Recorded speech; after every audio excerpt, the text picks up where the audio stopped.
많은 분들이 쓰는 개인 워크아웃 같은 경우는 연체가 90일 이상 되어야 가능합니다. 그런데 문제는 이 연체 90일 이상이 되는 동안 재산이나 소득이 많은 분들은 그 사이에 통장이나 월급, 재산 같은 게 압류나 가압류, 강제 집행이 될 수 있다는 거예요. 새로운 도알 꿈꿉니다. 기사회생TV 김민수 변호사입니다. 빚 때문에 고민인 분들이 알아보는 이제 대표적인 게 개인회생이랑 개인 워크아웃인데요. 이 두 가지가 무슨 차이가 있는지, 그리고 이 중에서 나는 뭘 하면 되는지 궁금해하는 분들이 많으세요. 이전에 이 두 제도 차이에 대해서 영상을 올려드린 적도 있는데요. 회생이랑 워크아웃 모두 빚을 탕감해준다는 그 궁극적인 목적은 동일하지만 요건이나 방식 이런 데선 제법 차이가 있습니다. 대부분이 이 두 가지 중에서 자기한테 맞는 어느 하나를 선택하게 되는데 가끔은 이걸 섞어서 하는 게 더 유리한 경우가 있습니다. 물론 이걸 동시에 할 수는 없어요. 하지만 어떤 걸 하다가 다른 걸로 갈아탈 수는 있는데요. 그래서 오늘은 어떤 경우에 개인회생을 하다가 중간에 그만두고 워크아웃을 하는 게 더 유리한지, 그리고 그게 왜 유리한지 설명드리려고 합니다.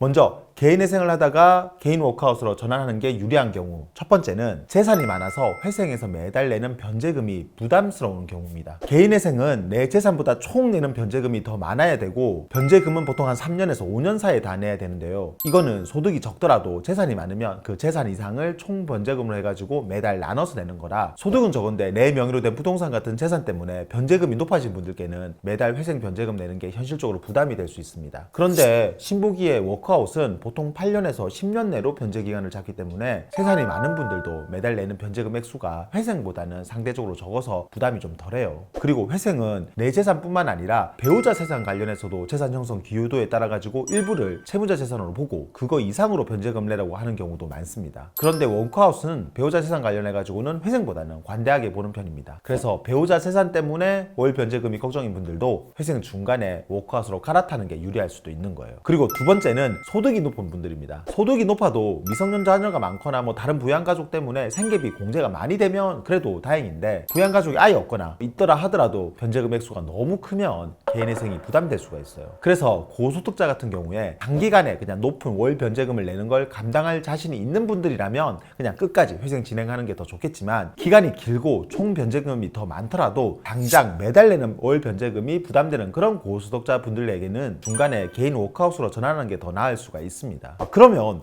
이렇게 재산이나 소득 문제로 개인회생보다 개인 워크아웃이 더 낫다는 분들이 그냥 처음부터 개인 워크아웃 하면 되지 않냐, 왜 굳이 회생했다가 워크아웃으로 전환하는 게 더 좋다는 거냐, 이렇게 생각하실 수가 있잖아요. 그거는 몇 가지 이유가 있습니다. 개인회생의 경우는 내가 빚을 연체했는지 안 했는지를 안 따져요. 그래서 아직 연체되기 전이라도 신청이 가능하단 말이에요. 그리고 회생은 재신청 같은 건 특수한 케이스가 아닌 이상 거의 대부분 신청서 내고 일주일 내로 금지명령이 나옵니다. 이 금지명령을 받으면 바로 추심 독촉이랑 압류, 강제 집행 같은 걸 막을 수가 있거든요. 그런데 워크아웃의 경우는 연체 없이 바로 진행할 수 있는 신속 채무 조정이라는 것도 있지만, 그거는 연체 이자 정도만 탕감이 돼가지고 실제로 많이 사용을 안 한단 말이에요. 많은 분들이 쓰는 개인 워크아웃 같은 경우는 연체가 90일 이상 되어야 가능합니다. 그런데 문제는 이 연체 90일 이상이 되는 동안 재산이나 소득이 많은 분들은 그 사이에 통장이나 월급, 재산 같은 게 압류나 가압류, 강제 집행이 될 수 있다는 거예요. 그런데 앞에 말씀드린 것처럼 연체되기 전 또는 직후에 회생 신청을 먼저 해버리면 신청서 접수되고 바로 이제 금지명령을 받아가지고 법적 보호를 받을 수 있단 말이에요. 그래서 설사 나중에 월 변제금이 부담이 돼가지고 개인회생을 끝까지 완주하지 못한다 하더라도 회생을 신청하는 것이 당장의 빚 독촉과 강제 집행을 막을 수 있다는 장점 때문에 의미가 있는 겁니다. 그리고 실제 회생 사건을 진행하면서 내가 변제금을 낮추기 위해서 적극적으로 보정명령에 답변을 하다 보면 처음에 내 소득과 재산 때문에 높을 거라고 예상했던 그 월 변제금이 예상과는 다르게 실제로 내가 감당 가능한 수준으로 낮게 결정이 될 수도 있는 거예요. 그래서 처음부터 나는 회생을 무조건 못한다, 안 된다 이렇게 포기할 게 아니라 일단은 개인회생 신청을 해보고 도저히 내가 원하는 변제금으로 통과가 안 될 것 같으면 그때 개인 워크아웃으로 돌리는 게 채무자 입장에서는 더 유리하다는 겁니다. 개인회생으로 사건을 진행하다 보면 자연스럽게 90일이라는 그 연체 기간이 지나기 때문에 설사 회생을 중간에 포기하더라도 개인 워크아웃 신청 요건을 갖출 수가 있게 되거든요. 그리고 워크아웃의 경우에도 신청 접수 사실이 채권자들한테 다 통지되고 나면 그때부터는 채권 추심이나 압류, 강제 집행 같은 걸 못하기 때문에 회생 금지 명령을 통해서 받았던 법적 보호가 워크아웃에서도 그대로 이어서 받을 수가 있게 되는 거예요.